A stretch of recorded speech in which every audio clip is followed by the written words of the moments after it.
Bem-vindos a mais uma aula sobre comandos eletropneumáticos sequenciais. Neste vídeo, eu vou apresentar o método da cadeia estacionária em linguagem de programação diagrama ladder, utilizando válvulas com duplo solenoide. Então, será um vídeo bastante parecido com o anterior, porém com esta particularidade das válvulas de duplo solenoide. Então, de forma similar ao vídeo anterior, será feito um comparativo entre um comando eletropneumático tradicional e um comando eletropneumático automatizado com CLP. Vamos utilizar novamente esta sequência de trabalho, onde primeiramente o cilindro 1A avança, posteriormente o 2A avança, o 2A retorna e por fim o 1A retorna. Então, temos aqui o comando eletropneumático que executa esta sequência de trabalho com base no acionamento dos sensores durante a sequência. Projeto este que foi desenvolvido em um outro vídeo com mais detalhes, né? E nós temos então aqui, só para recordar, quando trabalhamos com válvulas de duplo solenoide, nós precisamos ter um relé para cada passo da nossa sequência, são 4 passos, mais um, sendo este último responsável pelo desligamento de toda a nossa sequência de funcionamento.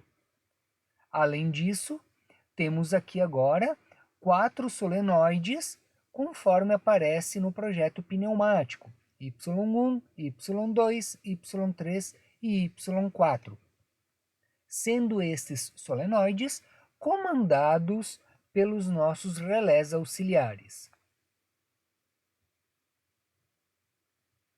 Precisamos determinar a lista de alocação, ou seja, os elementos que são conectados em cada entrada e cada saída do nosso CLP. Então temos aqui o botão de partida do nosso sistema, da nossa sequência de trabalho, os 4 sensores de posicionamento dos atuadores e nas saídas digitais os 4 solenoides. Então, considerando aqui dentro do nosso comando eletropneumático automatizado com o CLP, nós temos a parte pneumática, a parte elétrica e agora precisamos desenvolver o programa. O programa, como ele tem como base o método da cadeia estacionária, nós precisamos então observar os movimentos e os sensores. Movimento, sensor, e assim por diante. Então temos aqui na primeira linha o botão de partida, S1. Lembre que em cada entrada temos aqui um elemento conectado. Então, na entrada I00 temos o botão S1.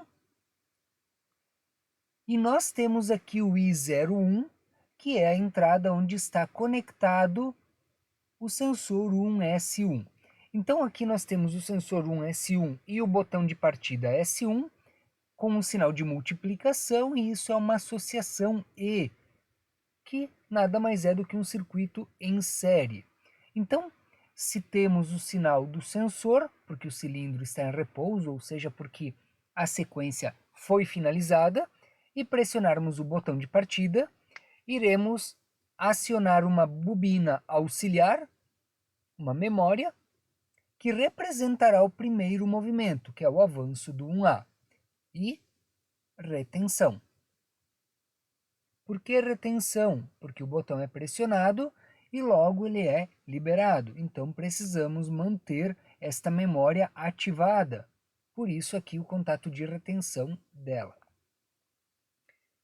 Dando continuidade, nós temos então aqui esta bobina habilitando a próxima linha e o sensor da entrada I0.2, que é o 1S2, que está aqui, o próximo. Então, o 1A avança, e acionará o 1S2. Aciona uma bobina auxiliar, que terá como função avançar o 2A e mantém a retenção. A bobina M01 habilita a próxima linha. Temos aqui o I04, que nada mais é do que a entrada acionada pelo 2S2, que está aqui na nossa sequência. Energizamos mais uma bobina auxiliar com a função de retorno do 2A e fazemos a retenção. Aqui é importante prestar atenção num detalhe: a retenção ela é só no sensor. Se nós colocarmos a retenção também no contato de habilitação da linha, o programa funcionará uma única vez, porque não teremos como desligar a linha ao final do primeiro ciclo. Então, a bobina M02 habilita a próxima linha. Temos aqui o I03, que nada mais é do que o sensor 2S1. Energizamos o M03 com a função de retornar o 1A e fizemos retenção. Por fim, o M03 habilita a próxima linha. Temos aqui o I0.1, que é o sensor do último movimento, ou seja, o 1S1, e ativamos o M0.4, que desligará a primeira linha. Aqui vale chamar a atenção para um detalhe. Observe que fora a primeira linha, todas as outras têm o mesmo formato. Contato aberto, dois contatos abertos em paralelo e bobina. Então, essa estrutura que se repete, ela facilita o desenvolvimento do programa, e o que nós precisamos é observar qual é a entrada de cada sensor na sequência para montar o nosso projeto. Então, esta aqui, que está sendo apresentada agora, é a parte lógica do nosso programa. O que falta agora são estas 4 bobinas auxiliares ativarem e desativarem, ou energizarem e desenergizarem, as saídas do CLP responsáveis pelo comando, pelo acionamento dos solenoides. Então, temos aqui o programa que acabou de ser desenvolvido, e dando continuidade nele, nós vamos fazer a parte das saídas digitais. Então, eu vou fazer aqui ao lado, num software de programação isso seria na parte de baixo aqui, mas se fizermos isso, acabará ficando muito pequeno para visualização. Então, colocando aqui ao lado o que nós temos: as 4 bobinas das 4 saídas onde estão conectados os solenoides Y1, 2, 3 e 4. Coloquei aqui em vermelho para chamar a atenção qual a função de cada uma destas saídas. Aqui a ordem das saídas é uma questão de preferência do programador. Eu coloquei as saídas do cilindro 1 e depois as saídas do cilindro 2.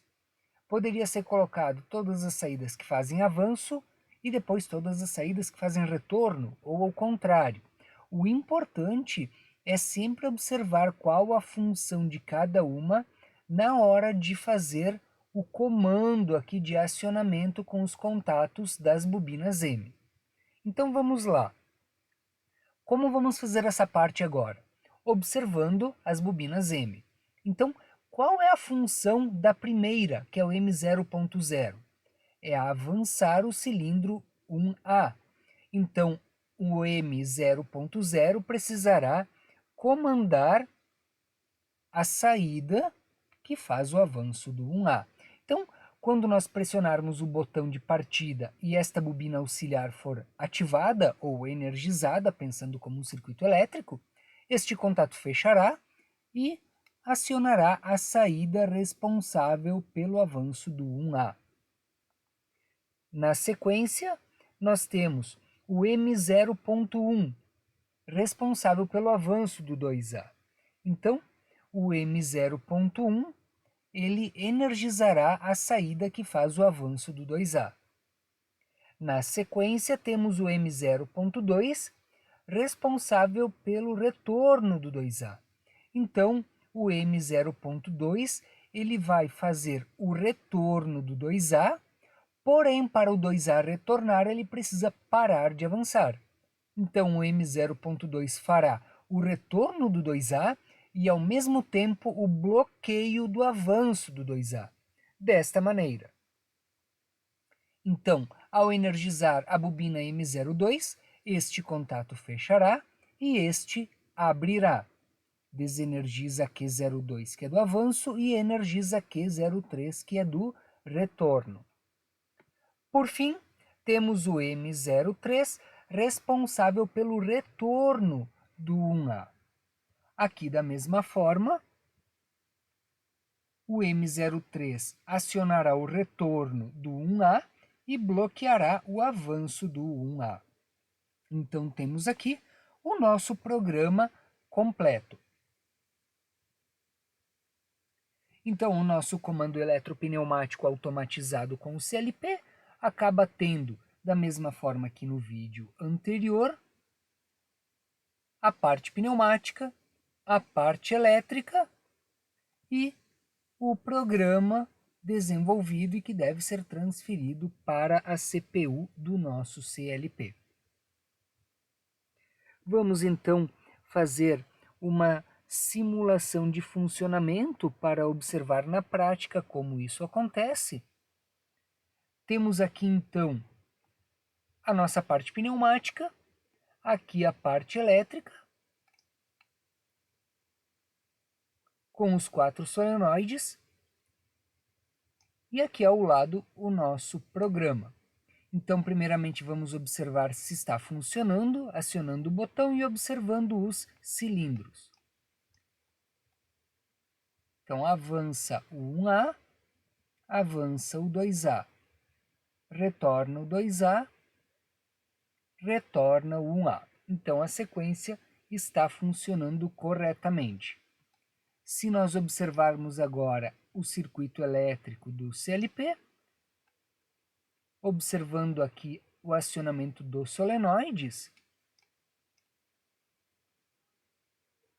Y1 avança 1A, Y3 avança 2A, Y4 retorna 2A e Y2 retorna o 1A. E tudo desliga.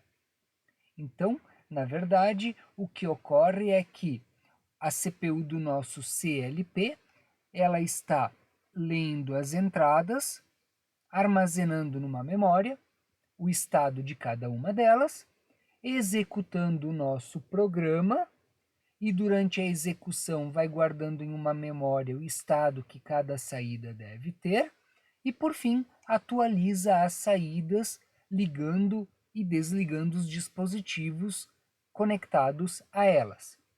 Na sequência, repete novamente. Entradas, executou programa, saídas. Entrada, executou programa, saídas. Observando aqui o nosso programa, a partir do momento que pressionarmos o botão S1, as nossas bobinas auxiliares vão ser acionadas em ordem, uma por vez, cada qual habilitando a próxima linha do programa, que fica dependente do sensor que será acionado pelos cilindros. M00, M01, M02, M03 e o M04 reseta o nosso programa.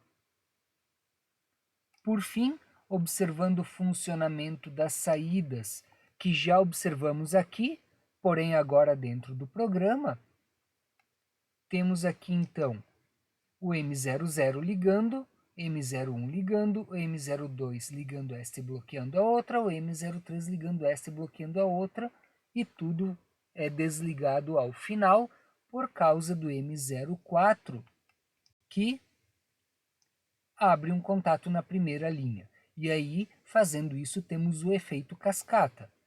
Desliga esta bobina, que abre aqui, e desliga esta bobina, que abre aqui. Desliga, que abre, desliga, que abre, desliga e volta a fechar, possibilitando o recomeço do funcionamento, então, do nosso programa, do nosso projeto como um todo.